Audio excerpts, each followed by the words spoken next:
What's up, Internet? You're tuning in episode 84 of the Steam Deck Podcast, Slipscreen Games' weekly gaming podcast, all about Valve's portable PC powerhouse, the Steam Deck. I'm your host, Pete and Bessie, joined as always by my very good friend and co-host, Mr. Stephen Radford. Hello, hello. Hello, buddy. Welcome back. It's good to be back. It's been a while. It's good to have you back. How many weeks has it been? 2? I missed 2 episodes, right? Is that right? I think I recorded one just before I left, yeah. Yeah, I think that's right. Yeah. I feel like you did one, just you and Max. No, I don't even know. It's been a while. It's been at least 2 weeks, because you weren't on when we had Abu on. You weren't on last week, and I feel like there was maybe even another week in between there. So no, I think that was it. I think that was maybe it. But I've been moving house. I've been visiting family. I've been doing all sorts of stuff. So it's like been a hectic time. Yeah, I'm in my new messy office, but for the most part, we're there. It's an improvement on Flipscreen Games podcast. I got the right camera this time, so yeah. It doesn't look quite as much like you're about to be murdered as it did on that show. Like I think I don't remember if I said it on air, but you were very much looked like you were like in a horror movie that took place on a webcam. You know? yeah. No, I think we did. We said we should do an episode about that, right? We should. Oh, right. Yeah. It's an April Fool's or a Halloween episode, right? Like we get murdered halfway through it. So I'm glad to have you back. It's show's not the same without you, but Max and I we did a good job holding it down. We had a couple good episodes. Oh, definitely. There. Yeah, you definitely did. Thanks for holding the fort while I was gone. Of course. But I'm sure everybody's stoked to have you back. And the other thing everybody's stoked about this week is Fallout.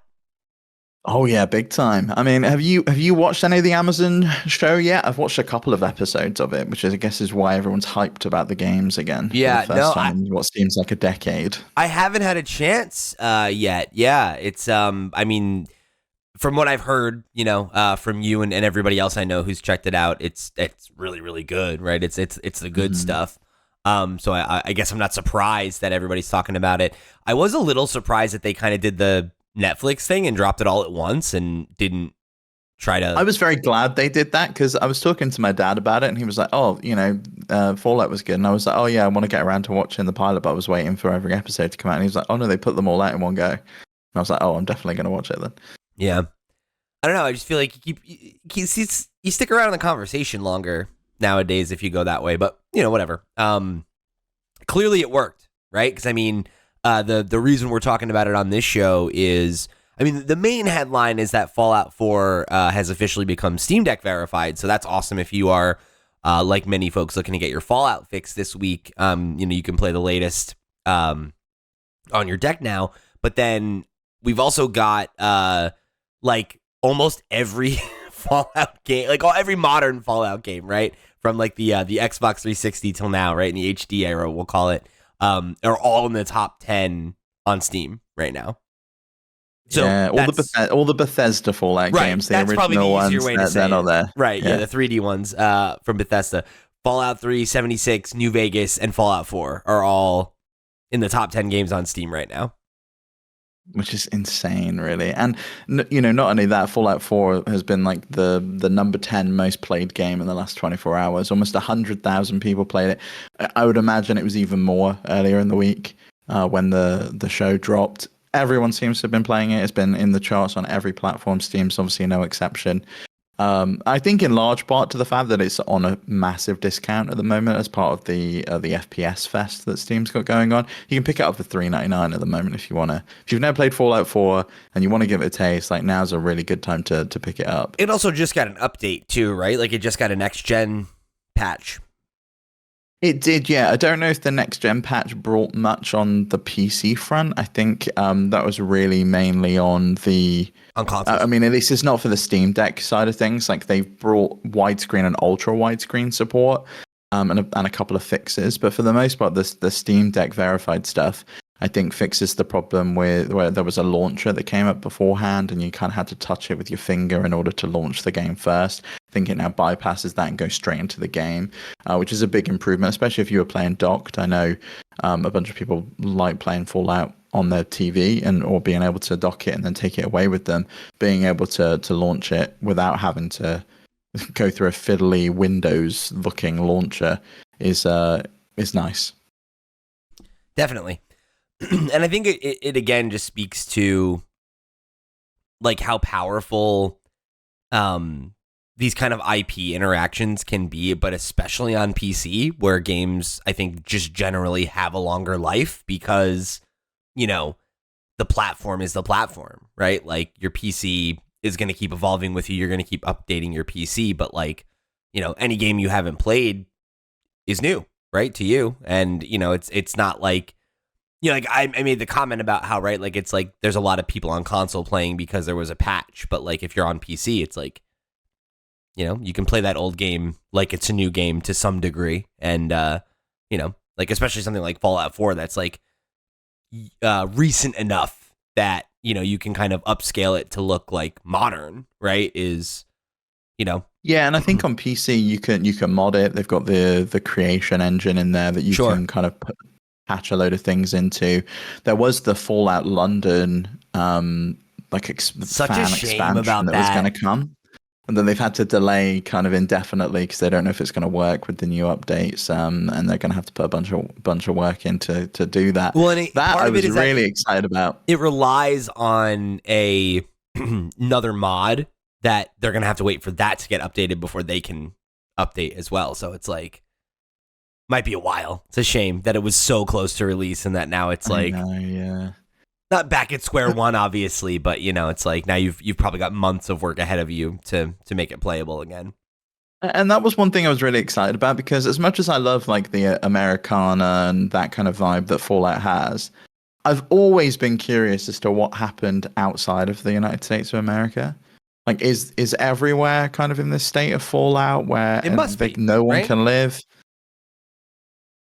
You have no idea. We've got zero clue. There's got to be somewhere on the planet that didn't get hit at some point, right? I mean, I don't know. I guess, right? My understanding, though, is that the entire planet is irradiated, right? It's that, like, both America and China, like, obliterated one another and that it caused, like, a nuclear fallout across the entire planet. So, you know, I would imagine that there are, like, parts of the world that are, like, maybe more remote that would be maybe less radioactive, but I feel like probably not, right? Like, it's like, I feel like that's just, because it's like, you think about the context of Fallout 4, right? And that it's been like hundreds of years since the bomb dropped and it's still as irradiated as it is and everything is still as messed up as it is. It's like, I think that's probably just how the planet is now, right?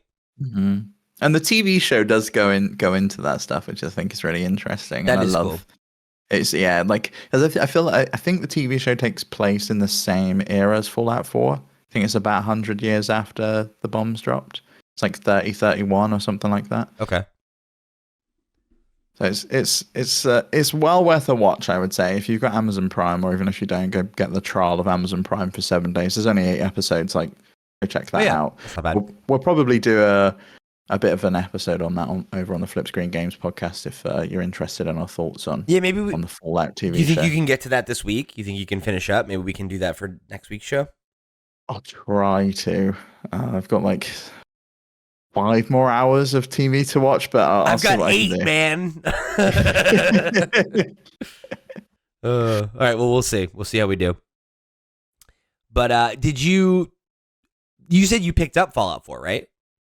Yeah, I picked it up on sale. I've not installed it yet, but I'm quite excited about jumping into it because Fallout is probably one of my favorite franchises. I love the games. It's like Skyrim with guns, and I loved that when I played Fallout 3 for the first time. And I think Fallout 4 gets a bit of a bad rap. I think a lot of people enjoyed it at first, but then in retrospective are just like, well, it's probably not as good as Fallout 3 in New Vegas. But I still think it's a really strong game.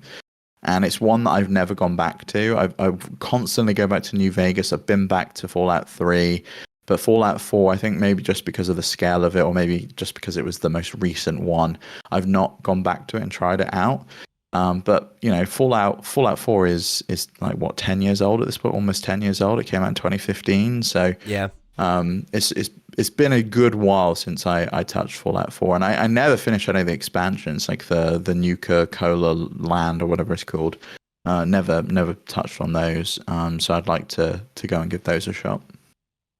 So, how do you feel about kind of the conversation around Fallout 4, because I feel like I remember, because I played it at launch. I played a decent amount of it. I didn't get too deep into it. I'm kind of a Fallout, novice. Like I've started each one of them. That's on this list except for 76. You might enjoy it, especially considering how much you liked Starfield, because it's a very similar vibe. And that's the thing is, like, I like the vibe. It's never been I don't like this thing. It's always just been like something happened that made me bounce off of it, right? Like, it's like I was playing 4 actively, and then I don't remember if another game came out that I ended up liking more, and it took my attention, or like I was in college at the time. It might have just been like I was busy with finals or something. Like, who knows? And you bounce off of it, and then you got to get back into it, and then it's like a whole thing, and I just didn't, And I feel like I've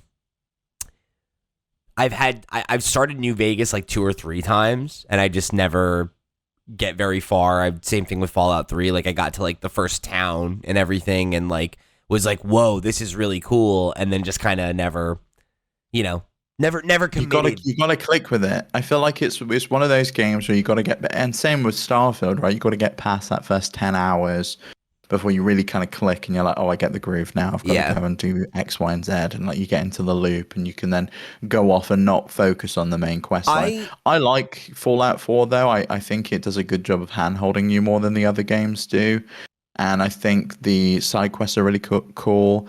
I really like the railroad quest line. I think that was really cool. One of the things I wanted to ask is, like, I remember this being like a popular talking point at the time, and it was something that I found compelling, which was that a lot of people felt like the main character that you control had like too much defined for them. Like, you didn't have as much control over your character and who they are in the way you do with like in like New Vegas, right? Like, you're just the courier. Like, you're literally just some person, and then you get screwed over, and then you like can go on this revenge story or not, right? It's, I guess, kind of the thing. And like along the way, you get to really make every decision and decide who your character is and what their values are, and what they care about and what they don't care about, and how they deal with things, and blah blah blah.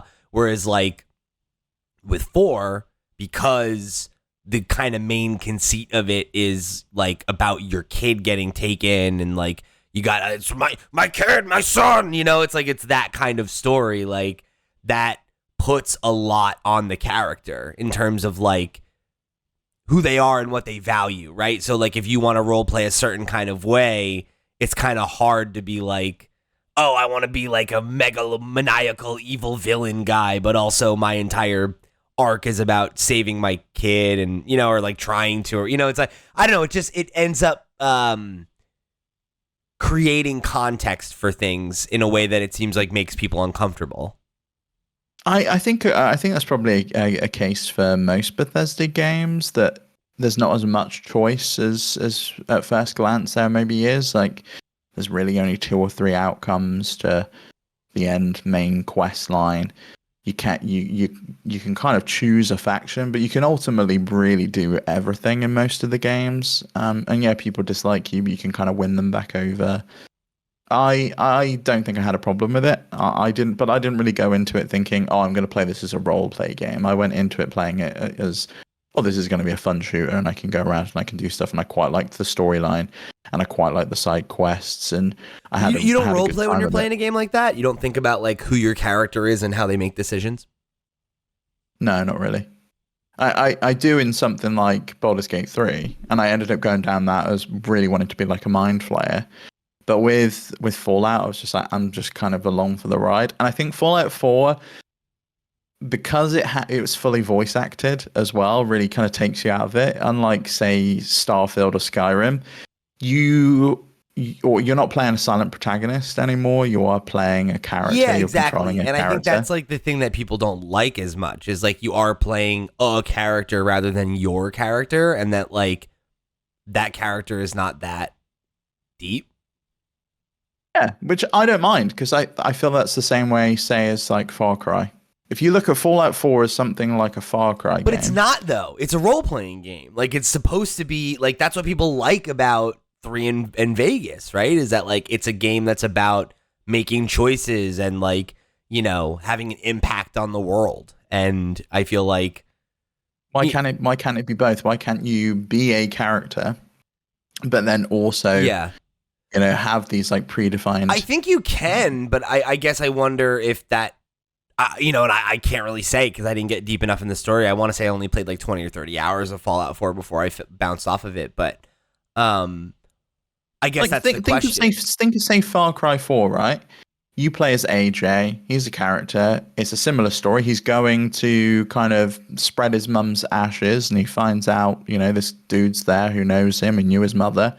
And you can choose, do you align with him or do you kind of help the rebels and kind of go against it? You can choose that right at the very beginning if you want to. Yeah, that doesn't. And end the game within like 10 minutes. I think a better example of that kind of thing for me is something like Shepard in Mass Effect, where it's like Shepard is a character, but it's like, who his friends are and how he deals with problems and everything is like up to you, where it's like, it's kind of. And I think that's probably exactly that. It's like a coloring book. Right? Like, it's like the outline is the same, but I get to express myself within those margins, which I don't think is inherently a bad thing, but I guess that's the question of like, why people are less high on Fallout 4 than the others, I guess, like historically anyway, right?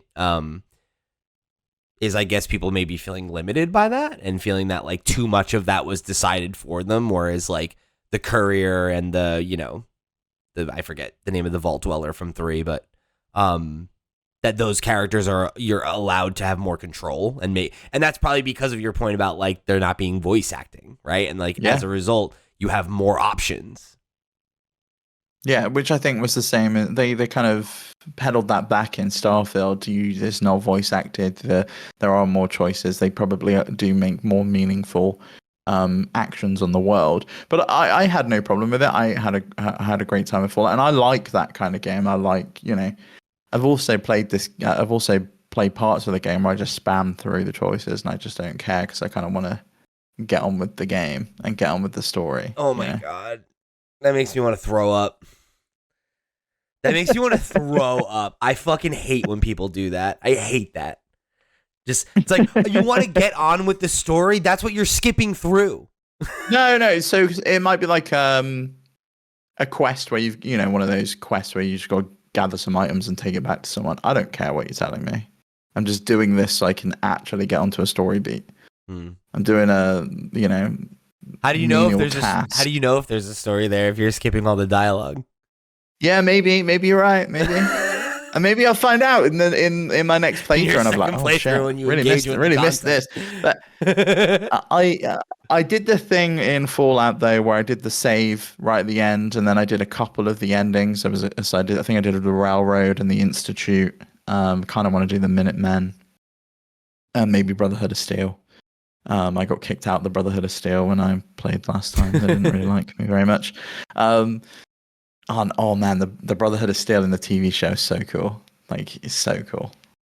We'll have to talk about it this week. Even if we don't finish it, we'll talk about it. I'll check out the first couple episodes at least.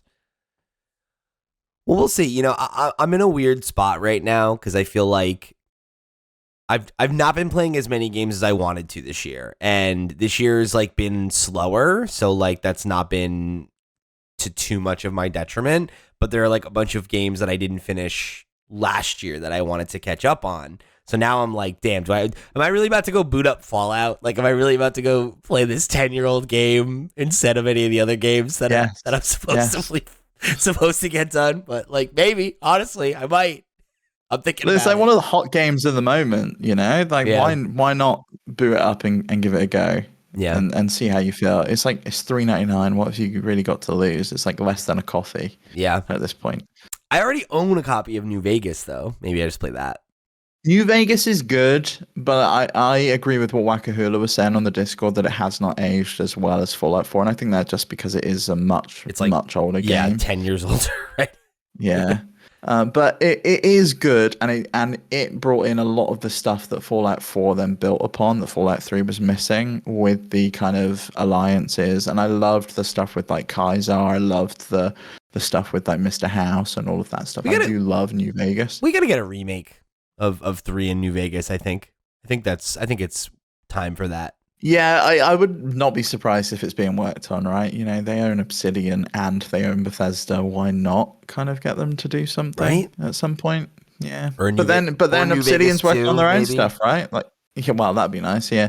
I mean, I'd actually go for a Fallout 5 at this point. Just like, give me something fresh, give me something new. Yeah, it has been a while. But I don't think they're anywhere near that, right? They talked about it recently in an interview that it's far away. I mean, it really depends if we're going to say that it's Bethesda Game Studios that are the only people who are ever going to build a Fallout game But ever again. even if they're not, right? Even if we agree, like if we held hands right now and we're like, okay, Bethesda's never making another Fallout game, we're gonna give it to another team. Unless that team is already doing that, that game is at least 6 years away. Yeah, which I think is fine. I think it's fine. I mean, we've got a lot of games coming from the 15 Xbox years front. between Fallout games. Oh, well, I guess 76, but I don't How count many that. years is it going to be between Skyrim and Elder Scrolls 6? Yeah, you're right. I mean, shit, that game's already 10 years old, right? So Yeah, it's fucking nuts. more than 10 years old. That's Like, nuts. They gotta It's 13 speed it years up old over this year. there. You know, come on. 13 years old this year. Jesus. God, so yeah, what do you think? Is it going to be 20 years between Elder Scrolls games? Probably, yeah, right? because like they probably only just started pre-production or production on Elder Scrolls 6 at this point. Do you They're think- wrapping up Starfield? do you They've not think- even got the DLC for Starfield yet. I feel like pre-production started on it a while ago. Yeah, but even still, we're looking at a next gen title, and the next gen's 4 years away. We're already 13 years since Skyrim. Probably not going to be a launch title for the next gen. So you're looking at least 18 years. You know, That's what I'm we've made thinking. an adult between Skyrim launching and Yeah. Elder If you were Scrolls born 6. the year Skyrim came out, you will be able to vote by the time there's another Elder Yeah. Scrolls game. Good Lord. Don't let my wife hear that. Makes you feel incredibly old, doesn't it? It does. We had a moment recently where she was like, "Am I going to be fucking 40 years old before there's another Elder Scrolls game?" And I was like, "Yeah, probably." Like it's like if that timeline we just said is true, then no, right? It's like it'll come, in the You'll next be in your 30s, though, Yeah. late 30s, which is tragic. mid To at me, that it's point, like, but oh. yeah, but still on the cusp, right on the cusp of late. Yeah, I know. What are you kidding me? I was in college when Elder Scrolls 5 came out. That's fucking ridiculous. You got to get her on Elder Scrolls Online at some point. If she's looking for something to kind of appease her Elder Scrolls appetite, Yeah. I think maybe that's where to go. She's- But there is that rumor that Oblivion's getting the remake, so that might kind of tide her over because I love Oblivion. It's a great. She's game. never played Oblivion, so that would be really Oh, cool. that'd be really good. Yeah. Yeah, Oblivion's phenomenal. Yeah, she's like a huge fan of Skyrim and has played it like, I don't know, fucking 30 times or something at this point over the last 10 years. But that was her point of entry for Elder Scrolls. So yeah, she never played Oblivion. So yeah, I don't know. We'll see. It's funny because like she has had the kind of like inkling of like maybe I try Fallout, like maybe I go give that a shot, but like she likes swords and sorcery more than science fiction, you know? Fair. So like that's kind of always been the barrier for her, but I'm like, I don't know, if we watch the Fallout show and she gets into it, I could see that maybe, pushing her over. I think you'll get into it if you can handle gore. You'll like Fallout. There is a lot in that first episode. I mean, I don't. This is kind of a pivot. We don't need to talk about gore in things for long, but I think for me, like, context for gore matters a lot, right? Like, I don't like torture, right? Like, I don't like when things are like, it's not that.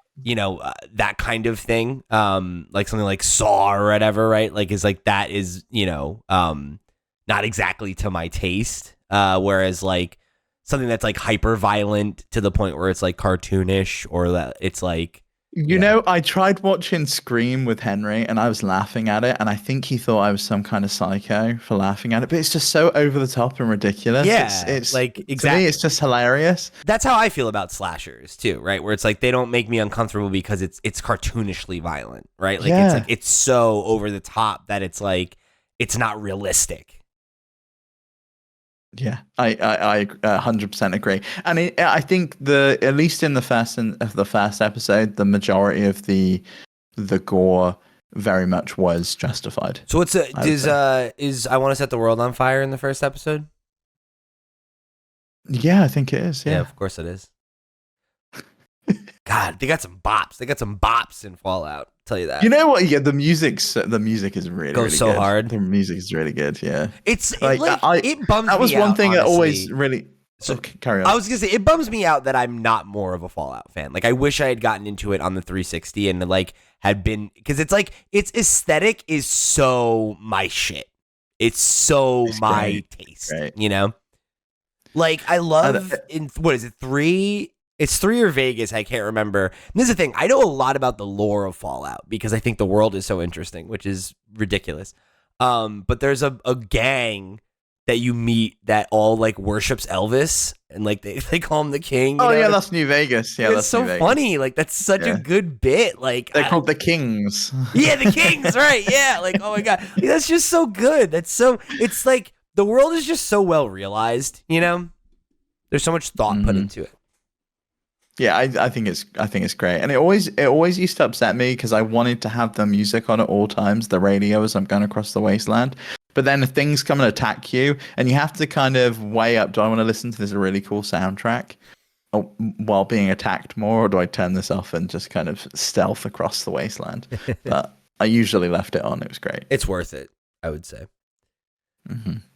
All right, so we're going to jump into the Steam docket and answer some questions from you, the listeners, in just a second here. But before we do that, let me remind you that this episode of the Steam Deck Podcast is brought to you by our Patreon producers for the month of April. They are, of course, Arnold J. Rimmer, Christopher Valenz, Gabriel Hasselmeyer, a.k.a. Sobe, Snackago, Steve Stompy, Susan Likes Cats and Also Boobies, Ty the Dude, Voodoo Vic, and Wakahula. Thank you all so much for your support over on patreon.com/flipscreengames. Y'all the realest of the real, and we greatly appreciate your support of this and all of our sister shows. Remember, if you want to go check out some of those shows, if you want to go become a Patreon supporter just like they did and get the show early along with some other perks and goodies, if you want to go and keep the conversation rolling between episodes on our Discord or right into the Steam docket and get your thoughts and questions read on the air, guess what? You can do all that and much more over at flipscreen.games. That's our website where you can find links to all the places we are all over the web. However you choose to get involved and show your support, we thank you oh so much for tuning in to another episode of the I almost said the Flip Screen Games podcast. Go tune into that next week if you want to hear us talk about Fallout. Thanks for tuning into the Steam Deck podcast. That's what this show is called. Let's get back into it. This one comes from one of those Patreon producers, Mr. Wakahula, who wrote in and said, "Hello, it's me. After 2 years, I finally got tired of sitting at the PC to play games after sitting at the PC for work, and I got myself a Steam Deck. Yay." Round of applause, everybody. We got him. Wakahula, welcome to the fold, buddy. You did it. So here's our question. What are your biggest gripes with the Steam Deck? I wasn't tuning into this pod before, so ignore this topic if you've covered it already. That's all right. I think we've talked around it before for sure, but I don't know that we've answered it head on like this. I've been using it for a week, and I really don't like using desktop mode or the keyboard. Why are they so unresponsive? Touch works perfectly fine in the Steam UI. Downloads can't continue with the screen off. I know x86 doesn't support this out of the box, but this is a custom APU though. Want to browse all games in the Steam store that aren't deck verified? Use your finger. The controller doesn't work here. Great UX, thanks. There are many more things that come to mind already, but I'll leave it at that for now.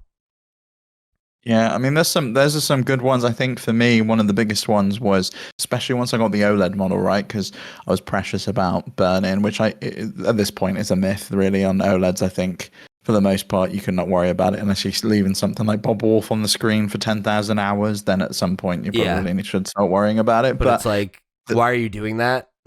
Yeah, why would downloads, the downloads not continuing with the screen off. Just let me have a button in the UI that's just like turn the screen off, and then when I press the controller again, it turns back on so I can keep my downloads going. It's plugged in or it's docked. I had it wired into Ethernet at some point to like download Baldur's Gate 3 on my old crappy internet, and it's a pain in the ass. It just feels like the screen's just constantly, it just has to constantly be on. And there's another thing with the downloads that I don't know if it's the toggle that's broken or something, but even when I'm playing a game and I've told SteamOS not to download updates in the background because I might be playing an online game, it still seemingly does it. It's still downloading all of the stuff that I don't care about. Yeah, I think that that is one that ends up annoying me a lot, where like it's updating a game I haven't opened in like forever, and it's like, why don't you just not? Why don't you just wait until I like I ask you to update it, right? And it's like I had that happen the other night where I was downloading some games. We ended up actually talking about them, but Max and I were going to talk about a couple games on the show, and I was like, I downloaded all these games, and I went to go check the progress, and it had paused like the game I started downloading at like 20% to download an update for Bully, a game I have not opened in 2 years, right? And it's like why? Why would you do that? Why would you stop a download I initiated to fucking update a game for no reason? Like, it's just ridiculous, you know? And it's like, it happens all the time, you know? It happens almost every time I open my deck, where it's like, oh, all these games have updates, and it's like, okay, I don't care. Like, you know, if I'm not actively playing this game right now, that's not useful to me. It's a weird way to divert resources. Similarly, I always get a little irritated when you have kind of the experience of like, you had your deck open and you had a game suspended, and like you go to open another game and then it like throws up, and it's like, whoa, you're gonna launch 2 games at the same time? It's gonna break your Steam Deck. It's like, why don't you just like just give me just walk me through the.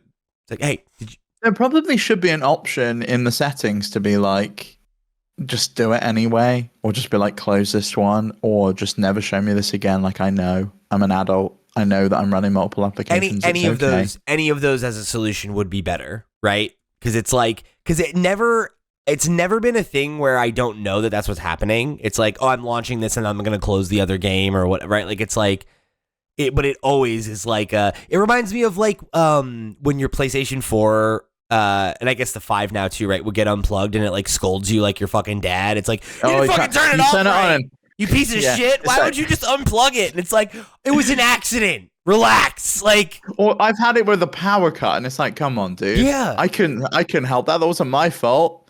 Please stop. It's like, I understand. All right. Like, lay off. And it's like, just like little, like, it's mostly little things like that are my gripes. Cause I think when it comes to like the big stuff, like, it mostly just works.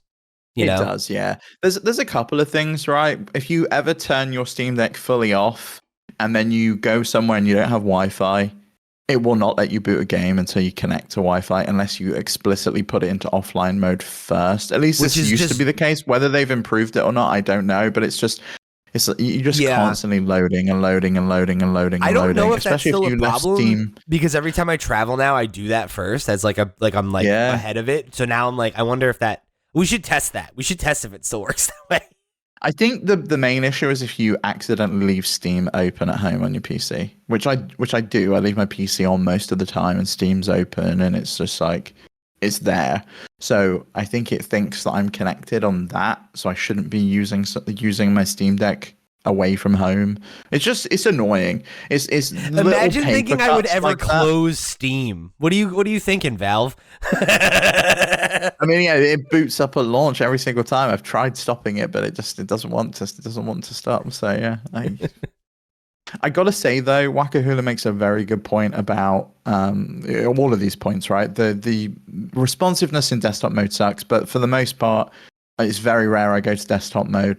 Once I've got it set up after that initial setup, I've installed MU Deck and I've installed Chiaki. I've done all of that stuff, right? But the Steam store absolutely sucks on the Steam Deck to the point where I don't use it. I go on my PC or my phone and I will buy a game. Not only do sometimes you go back and the UI completely breaks and it forgets you're on a Steam Deck and you have to use your finger and the controller doesn't work and it just says use touch up in the corner and you're just like, why? I'm on a Steam Deck. Why is this page not supported? But I've gone through the entire checkout process before. And then I don't know if it's something with like the 3D secure where you have to verify it in your bank in Europe. at that point, I can't check out, and there's nothing I can do other than having to spam to go all the way back to the like Really? start screen. I wonder if that's a European thing. Like, I've never experienced anything like that. Like, I've definitely experienced what Wakahula said with like the controller just like disconnecting and then being like, use your finger. That's not supposed to happen. It doesn't happen every time, but it does happen sometimes, right? Like, that happened to me the other night while I was trying to look at I forget. I was trying to look at the store page for some game, and yeah, it was just like all of a sudden it was just I couldn't do anything. I was like, what's happening? But yeah, I've not experienced the issue with checkout at all. That's an interesting one. I do notice that like the deck, like the games on deck page always opens fine, and then it's as soon as you want to deviate beyond that where it's like, and then when you go back to the games on deck page, it sometimes breaks. Yeah. And then or it'll show you like a festival that happened 6 months ago that is seemingly cached, and it's just like, oh, I didn't know this was on, and then it loads the page and wipes it. That's funny. I've not seen that one either. Yeah, there's so much weirdness there. I mean, aside from that, it reminds me of how the store worked on the PlayStation 3 back in the day, where it's like it had to like launch a web browser to open the store. Where it's like, why isn't this an app? Like, why is this like? Why am I going to the web page like through a web browser? I mean, the whole UI in Steam is basically a web browser. It runs on Chromium embedded framework, but for the most part, like the UI is fine. It's when you venture into that store, it's really bad, and it's not. It's like bad in different ways than say the Switch is. Like the Switch is just like there's no performance there at all, and the frame rate's like 2 frames per second on the eShop. But it's like more annoying because certain things you can't do, and you have to like touch in places where you shouldn't have to touch and stuff, which is just a massive pain in the ass. Yeah, I feel like the eShop ends up feeling like it's just like when you're like opening like a computer like that's got too much on its like drive, and you try to open Explorer and it's just moving really slowly because it's trying to like load all the data. Like it feels like it's an what's the word? Like I guess like an efficiency issue, right? Like it's struggling to keep up with all the data rather than like the deck page, which feels like a web page that's like loading on spotty Wi-Fi, where you're like, I can't tell if everything's displaying or not. Like what's happening, you know? It just feels off. Yeah, it's really strange. I think there were some things that they did have fixed over the like years, or with the OLED model in particular, right? Like the fan noise used to be a massive pain for me. The battery life wasn't great, so they've definitely solved those. I think in terms of hardware, there's still a few things I'd like them to look at. I'd like it to be a smaller device.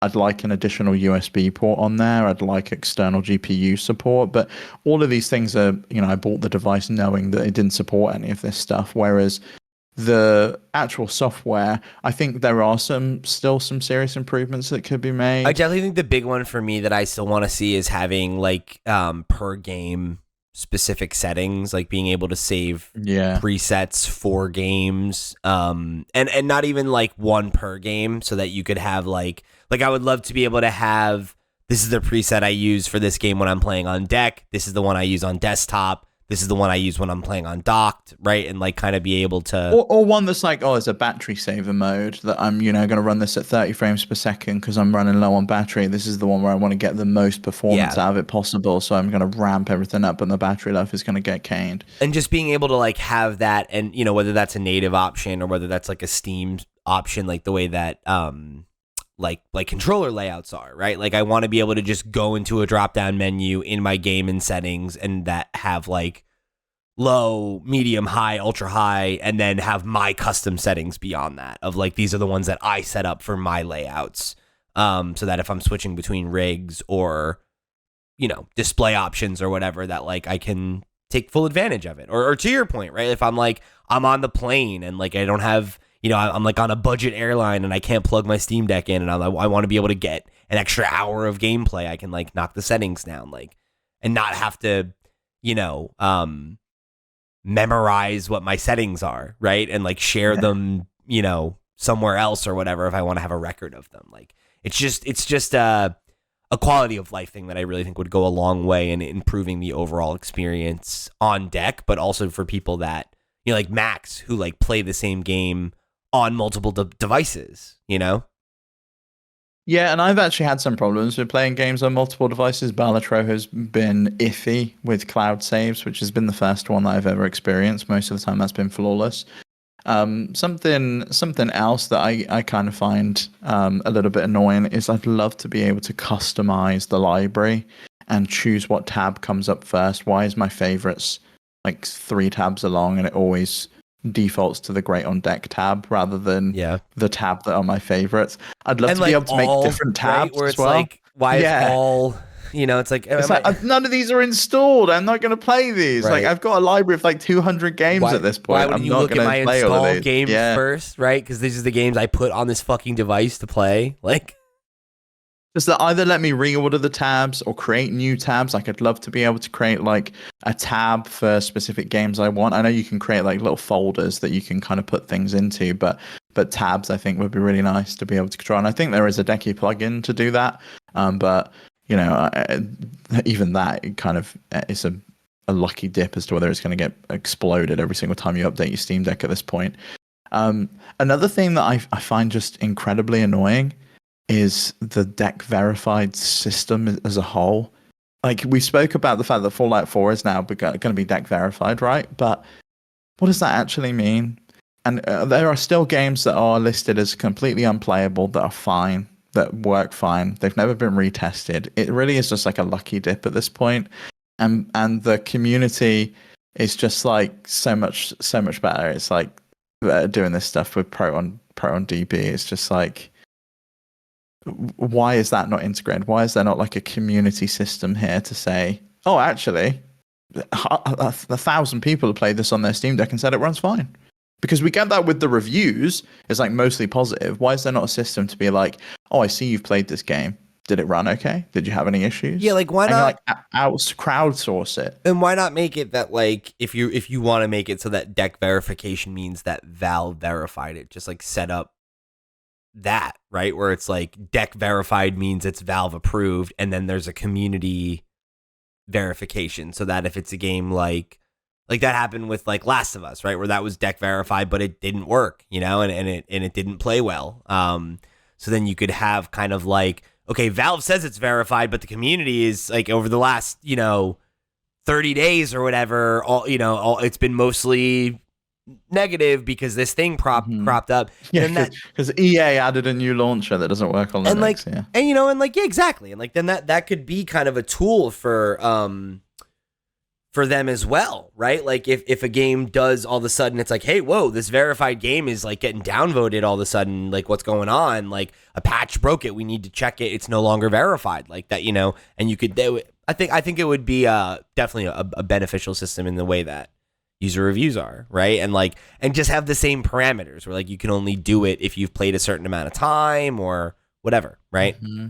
And be able to verify that you played it on deck, Which they can do. Like they know all of that stuff. Right. They track all that data. Yeah. They track it all. I can see it at the end of the year on my like Steam year in review. Those are the kind of little things I think they can improve. And I really hope now that they've got the Steam Deck OLED out of the way and they put all that work in for HDR support, which I still think could be massively improved. It's not clear what games support HDR and what don't. You can turn HDR on in some games and it does nothing, or it breaks it and it looks washed out. Now that they've done that, I really hope they focus on other things. I mean, not to mention, if anyone's got their Steam Deck podcast bingo card ready, we're going to talk about the docked experience because it's still an issue. So that we can tick that box. I think though these are all little paper cuts for the most part. I still love my Steam Deck. It's still the device I reach for most of all when I'm playing video games. And it's still my favorite way to play. I love being able to play handheld. And Wakahula, I'd love to know, what are you playing on your Steam Deck? Like after you finally picked one up, are you streaming from your big PC to your Steam Deck like Max does with like Moonlight or with Steam Link? Or are you just playing games that are deck verified? Because I do think a lot of people play in very, very different ways. And Max has like really, really great experiences with Moonlight. Yeah, definitely something to check out if you haven't yet either. Just it's another way to unlock more value out of your deck for sure. You got any other grievances that you want to? I'm trying to think if there's any other that like. I guess the last one is like wanting to have a Steam controller so that I can turn the thing on from across the room. That would be nice. Theoretically, you can do this now. I don't know if you have updated your Xbox controller recently. Oh, right. I forgot about that. Shoot. Okay, I'll have to go do that then. So if you plug your Xbox controller into your Xbox and update it, then it should turn it on remotely. There you go. I'll have to go. Oh, there you go. Then no, Steve, I have no more gripes. It's perfect. Which I don't get, because, like, you know, Wakahula makes a good point with the x86 doesn't support this out of the box. I mean, with the downloads, right? And that's because it disconnects from the Wi-Fi when it goes to sleep. But it used to turn off the Bluetooth radio as well. That now stays on. Why can the Wi-Fi radio not stay on and stay connected and stay downloading things in the background? Point, it seems like it could if they just modified it. Yeah, I mean, the Xbox and the PS5 can, and the PS4 was able to do it and just go into rest mode and carry on downloading things. I'd love to see something like that come to the deck. Me too. All right, guess we'll leave it there for the day. Thank you guys for joining us here in another episode of the Steam Deck Podcast. Remember, if you want to write in with your thoughts, just like Wakahula did for this week's Steam docket, you can do so by heading over to flipscreen.games. That's our website where you will find links to all the places we are all over the web. If you want to write in via email, you want to come join the Discord and keep the conversation rolling between episodes, however you choose to get involved or show your support, we really appreciate you tuning in to another episode of the Steam Deck Podcast. Make sure you head over there, check out our sister shows, go support us on Patreon if you can, however you choose to get involved in the community. Thanks for being here. Thanks for listening. For the crew, I've been Pete. He's been Steve. Oh, wait, I pointed the wrong way. He's been Steve. We'll see you next week.